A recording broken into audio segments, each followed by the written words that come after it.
Hello guys, in this video I'm going to show you how to create a post on the Line application.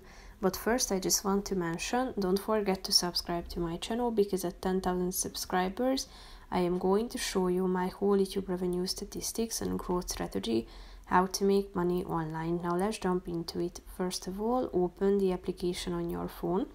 After that you should click on this home button down below on the left side corner of the screen.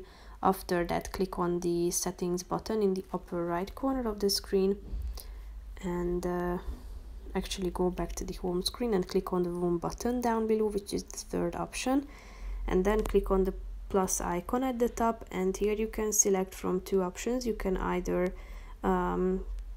take a picture or click on the post button. Then you can click on the what's new section or box and type in the text that you would like to post. You can attach a picture by clicking on the picture button. You can add emojis, and you can also add your location to your post. When you are done, you can select whether you would like to set it to public or you would like to restrict it. When you are done, click on the post button in the upper right corner of the screen and your post will be created. So that's pretty much it for this video guys. See you in the next one. Bye bye.